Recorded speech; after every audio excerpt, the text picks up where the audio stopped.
Saludo fraternal y revolucionario a los compañeros de la Federación de Estudiantes Universitarios y a los delegados a este encuentro nacional de manera especial. Mi gratitud por tenerme de nuevo en cuenta para participar con mis opiniones del temario por ustedes acordado y que busca encontrar la ruta del mejoramiento del trabajo en el año que comienza, del accionar del movimiento estudiantil y de su participación en la lucha política, social y revolucionaria en Colombia. Sobre los temas de que he sido enterado, hacen parte del temario de esta reunión nacional. Quiero plantear de manera breve algunos elementos que espero puedan servir al análisis, al debate y a las conclusiones. Es importante tener en cuenta, dentro de la coyuntura política actual, que la crisis del sistema capitalista a nivel global ha llevado a la intensificación de las guerras de saqueo, de las guerras imperialistas que sobre todo se libran contra pueblos del Oriente con la excusa del combate al terrorismo que ligan los países llamados desarrollados de la OTAN contra el islamismo, o sea, contra el Islam como concepción religiosa, y que ha encontrado en otra de las potencias imperialistas, la Rusia de hoy, un contradictor, no de carácter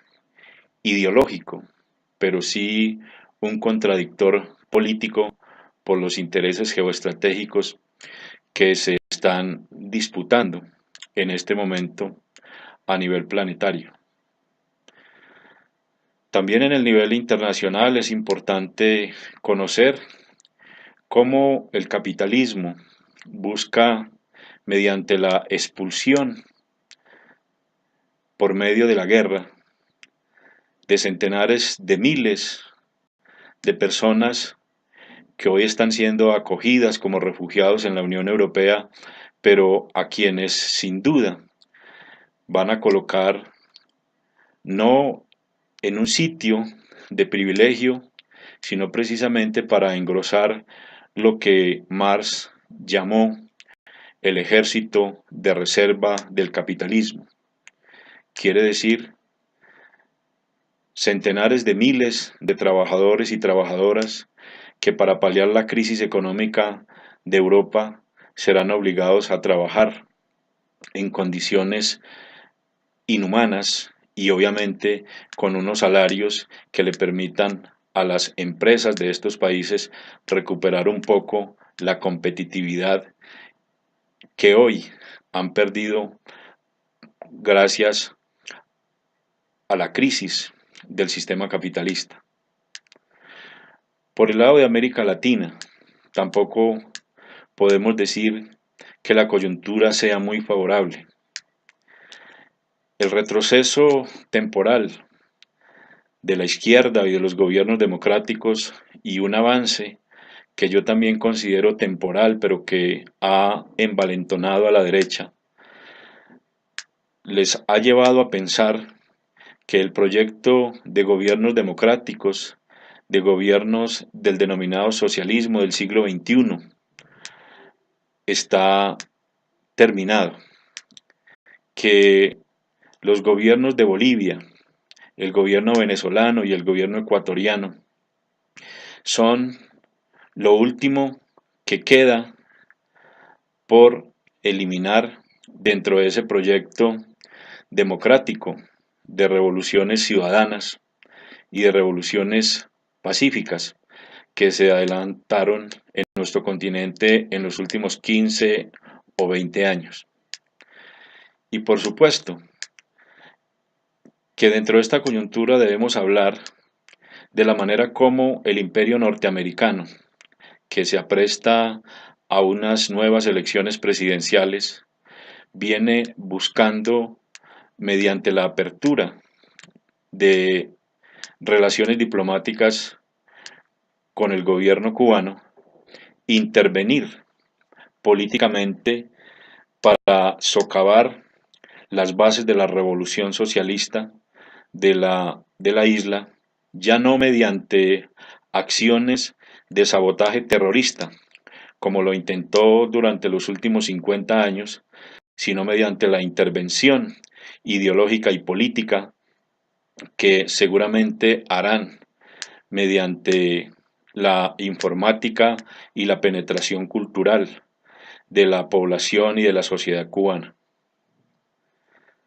En nuestro país debemos decir que la coyuntura política por analizar tiene que ver con aspectos muy trascendentales de nuestra historia. El más importante de ellos, el proceso de paz que tras 3 largos años de diálogo y negociación en La Habana entre el gobierno colombiano y la insurgencia de las FARC-EP, parece estar llegando a buen puerto, pues la expectativa de un acuerdo definitivo, de un acuerdo final del fin del conflicto, parece hoy mucho más cercano. Siendo esta la situación coyuntural más importante, no es la única, puesto que también en nuestro país la crisis económica se ha ahondado, producto de las implicaciones que tiene para nuestra economía la baja del petróleo, producto precisamente de la desaceleración económica fundamentalmente de los países asiáticos que se habían convertido en nuestros principales clientes en materia de exportación, sobre todo de material minero-energético como el carbón y el petróleo. Esa crisis que el gobierno busca paliar mediante la venta de los activos productivos de la nación y el aumento de impuestos a los ciudadanos de a pie, rebajando de paso las contribuciones de las empresas capitalistas nacionales y transnacionales,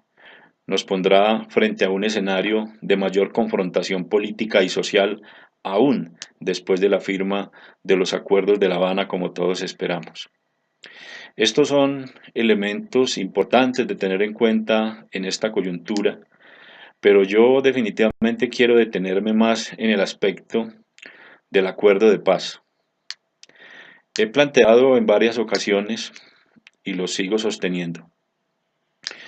que lo más difícil no será llegar al acuerdo para la firma de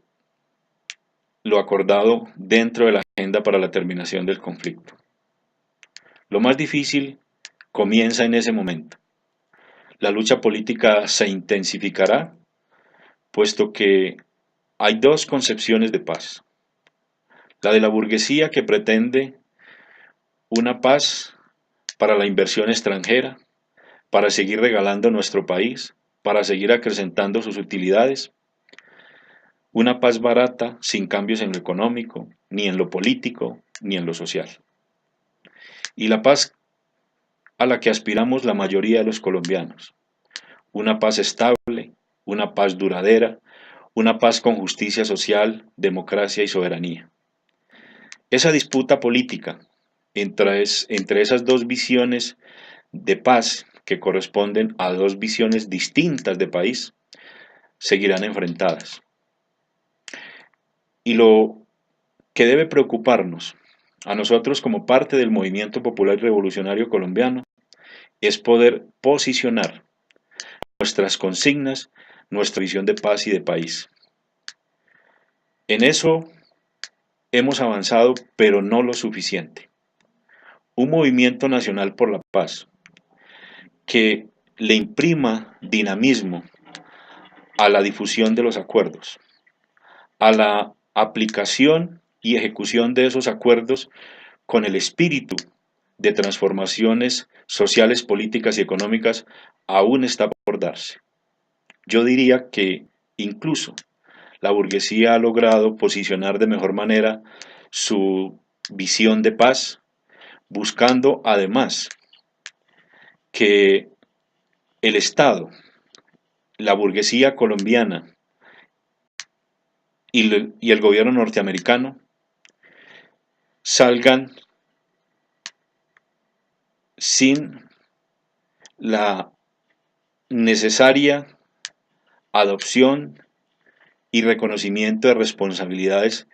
directas que han tenido en estos 50 años de confrontación armada en Colombia. Y nuestra tarea es demostrarle a la sociedad colombiana y a la comunidad internacional que el alzamiento armado en Colombia fue justo y fue causado precisamente por una burguesía violenta, por una burguesía que se negó todo este tiempo a generar las reformas que el país necesitaba y que, por supuesto, en esta acción violenta y reaccionaria tuvo el acompañamiento político, económico y logístico del gobierno de los Estados Unidos y de otros gobiernos de Europa que obviamente buscan posicionar sus intereses de capitalistas privados en nuestro suelo. Esa es una tarea muy grande, pero quiero,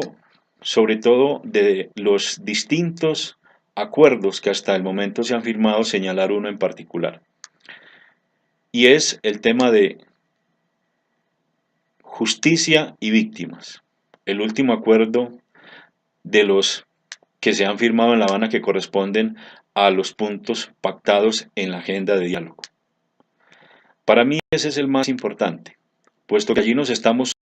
jugando el pulso político sobre la responsabilidad histórica de lo que ha ocurrido en Colombia en los últimos 50 o 55 años. Podríamos y debemos obviamente trabajar frente al tema de la aplicación de una nueva política agraria, de una nueva política antidrogas, de la generación de nuevos espacios de participación política. Pero si en este punto de víctimas y justicia no hacemos sentir el peso del pueblo colombiano, de las organizaciones sociales y populares víctimas del terrorismo de Estado, podría decir yo que en lo político se habrá perdido un pulso muy importante de toda esta negociación de paz en la cual las organizaciones sociales han tenido una participación, si no ideal, por lo menos una participación muy importante mediante los mecanismos que se acordaron para este fin. Por eso creo que, por lo menos en este primer semestre, y quizás en todo lo que resta del 2016, la tarea más importante de la FEU, de las organizaciones sindicales, de la izquierda, de la marcha patriótica, debe estar del lado de la construcción de una paz con justicia social, que significa nada más y nada menos que seguir rodeando el proceso de paz para que los peligros que aún la acechan no puedan concretarse y se malogre un resultado que todos esperamos. Pero no solamente la firma del acuerdo, sino precisamente alcanzar una paz con justicia social, con soberanía y democracia que nos ponga en el sendero de remover las causas económicas, sociales y políticas que generaron el alzamiento armado en Colombia. Y un segundo elemento que obviamente está relacionado de manera directa con este aspecto es la construcción de ese bloque de poder alternativo, ese frente amplio, social y político, con el cual no solamente exijamos la convocatoria a una Asamblea Nacional Constituyente, la implementación de los acuerdos a que se llegue en la firma final, sino que también nos permita, en el mediano plazo, disputarle el poder a la burguesía, porque la paz en Colombia no vendrá de manera automática de unos acuerdos que le pondrán fin al conflicto armado. La paz de los colombianos está ligada indisolublemente a la lucha por el poder, a que alcancemos el poder para que desde él construyamos un nuevo país, un nuevo modelo de desarrollo, un nuevo modelo económico, un nuevo sistema político, más democrático, mucho más incluyente de los intereses de las mayorías de nuestro país y sobre todo del pueblo que constituye la gran mayoría de los colombianos. La FEU, como organización estudiantil y juvenil que hace parte de ese torrente de la lucha social, democrática y revolucionaria en Colombia, tiene un quehacer importantísimo en el impulso, en el acompañamiento y en el apoyo a otros sectores de la sociedad colombiana en esta tarea por alcanzar el poder para el pueblo. Sé que a eso están dispuestos todos los jóvenes, hombres y mujeres que están en el movimiento estudiantil agrupado en la Federación de Estudiantes Universitarios. Por eso, desde la prisión, me resta felicitarlos por el trabajo que han realizado, extender de nuevo mi abrazo fraternal y revolucionario, y que me encantaría seguirlos acompañando en esa lucha que ustedes vienen librando, ojalá en libertad. Pero si eso no es posible en el corto plazo, desde la prisión seguiré alegrándome de los triunfos que ustedes cada día cosechan en beneficio de la Revolución Colombiana. Un abrazo, compañeros y compañeras.